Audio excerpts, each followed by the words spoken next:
पौराणिक युग में कई ऐसे भक्त थे जिनके लिए स्वयं भगवान धरती पर उतरते थे और उन्हें अपना आशीष देकर स्वयं को गर्वायुक्त मानते थे। ऐसे ही एक भक्त थी सबरी। सबरी का असली नाम श्रमणा था। यह भील समुदाय के सबर जाति से संबंध रखती थी। इसी कारण कालांतर में उनका नाम सबरी हुआ। इनके पिता भीलों के मुखिया थे। उन्होंने श्रमणा का विवाह एक भील कुमार से तय किया था, लेकिन आदिवासियों की एक प्रथा थी, किसी भी अच्छे कार्य से पहले जानवरों की बलि दी जाती थी। इसी प्रथा को पूरा करने के लिए सबरी के पिता सबरी के विवाह के एक दिन पूर्व 100 भेड़ बकरियां लेकर आए। तब सबरी ने पिता से पूछा, पिताजी इतनी सारी भेड़ बकरियां क्यों लाए हो? सबरी, बिटिया, ये हमारे भीलों की एक प्रथा है जिसके अनुसार आपके विवाह की विधि शुरू करने से पहले इन भेड़ बकरियों की बलि दी जाएगी। अच्छा, मुझे तुम्हारे विवाह के लिए बहुत काम है, मैं अभी आता हूँ। माँ, ये कैसी परंपरा है जिसके कारण बेजुबान और निर्दोष जानवरों की हत्या की जाती है? बेटी, ये प्रथा शुरू से ही चली आ रही है। मेरे विवाह के समय भी ऐसा ही हुआ था। प्रथा के बारे में सुनकर सबरी को बहुत दुख हुआ। वो पूरी रात उन भेड़ बकरियों के पास बैठी रही और उनसे बातें करती रही। उसके मन में एक ही विचार था कि कैसे वो इन निर्दोष जानवरों को बचा पाए। तब एकाएक सबरी के मन में ख्याल आया, नहीं, मेरे कारण इन निर्दोष जानवरों की बलि नहीं दी जाएगी। मुझे भोर होने से पहले ही घर से भागना होगा। सबरी के माता पिता गहरी निद्रा में सो रहे थे। सबरी उनको आखिरी बार प्रणाम कर घर से निकल जाती है, जिसके बाद सबरी एक घने जंगल में पहुंचती है। सबरी जंगल में भटक रही थी। तब उसने शिक्षा प्राप्ति के उद्देश्य से कई गुरुवरों के आश्रम में दस्तक दी, लेकिन सबरी तुच्छ जाति की थी, इसलिए उसे सभी ने धुतकार कर निकाल दिया। तेरा इतना साहस कि तू हमसे शिक्षा ग्रहण करने के विचार से आई है। तू एक तुच्छ जाति की भील कन्या है, इसलिए हम तुम्हें शिक्षा देकर स्वयं को पाप के भागीदार नहीं बना सकते। तू अभी के अभी यह आश्रम छोड़कर चली जा। ऋषिवर की बातों को सुनकर सबरी शांत भाव से उन्हें प्रणाम करके वहां से चली जाती है। सबरी भटकती हुई मतंग ऋषि के आश्रम पहुंचती है। प्रणाम मुनिवर।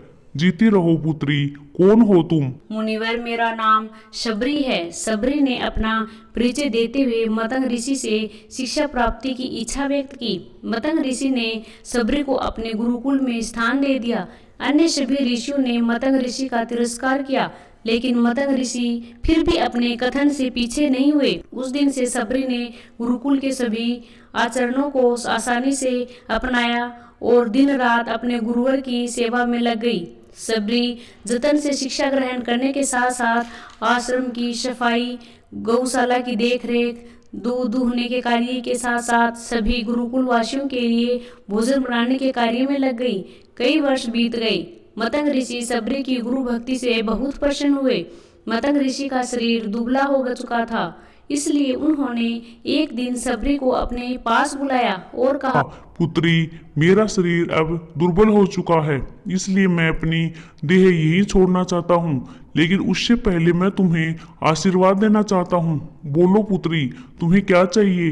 हे गुरुवर, आप ही मेरे पिता हैं। मैं आपके कारण ही जीवित हूँ। आप मुझे अपने साथ ही ले जाए। नहीं पुत्री, तुम्हें मेरे बाद आश्रम का ध्यान रखना है।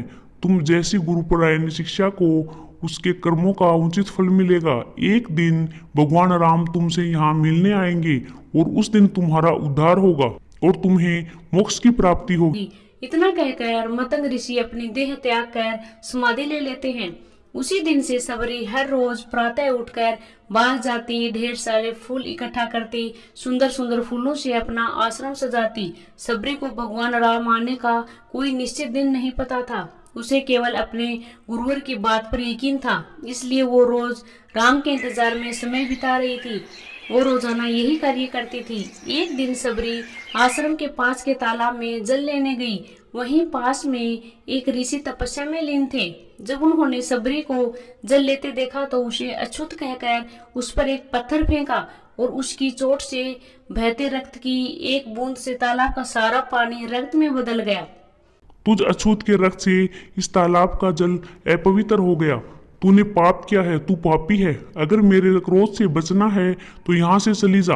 ऋषि के कटु वचन सुनकर रोते हुए सबरी अपने आश्रम में चली गई। उसके जाने के बाद ऋषि फिर से तपस्या करने लगे।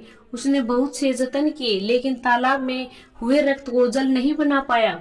उसमें गंगा, यमुना, सभी पवित्र नदियों का जल डाला गया, लेकिन रक्त जल में नहीं बदला।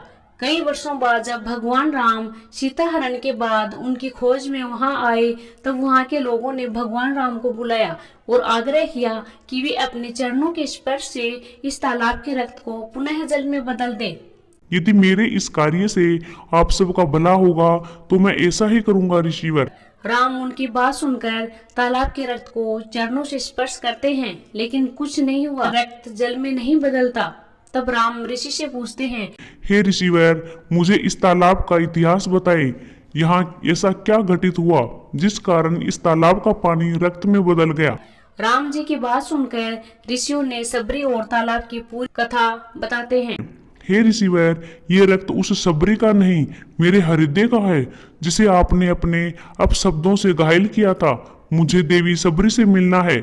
हमारे आने का संदेशा भिजवा दीजिए। सबरी को बुलावा भेजा जाता है। सबरी राम के आने की प्रतीक्षा में अपनी कुटिया को सजा रही थी। राम का नाम सुनते ही सबरी दौड़ी चली आती है।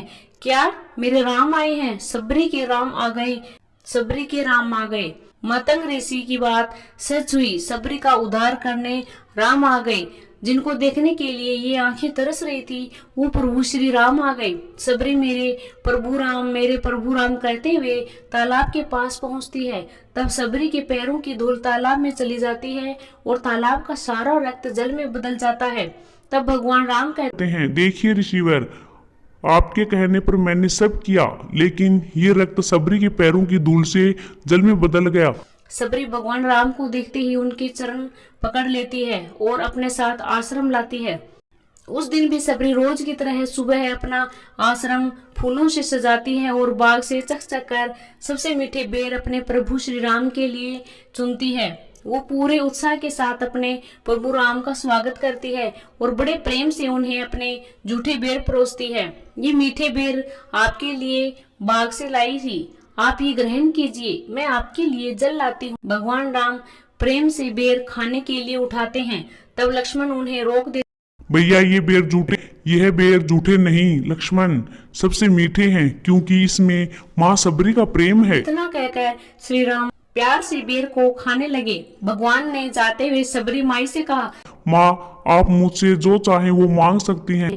प्रभु, मतंग ऋषि के कहने पर मैं आज तक सिर्फ आपके दर्शन करने के लिए जीती रही थी। अब आप मुझे मोक्ष प्रदान कीजिए। मैं अपना शरीर आपके चरणों में त्यागना चाहती हूँ। और उसी क्षण सबरी ने अपना शरीर त्याग दिया। भगवान राम ने अपने हाथों से उनका अंतिम संस्कार किया और सीता माँ की खोज में आगे निकल पड़े।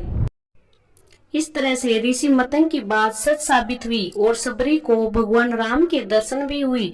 तभी से भगवान राम को सबरी के राम भी कहा जाने लगा।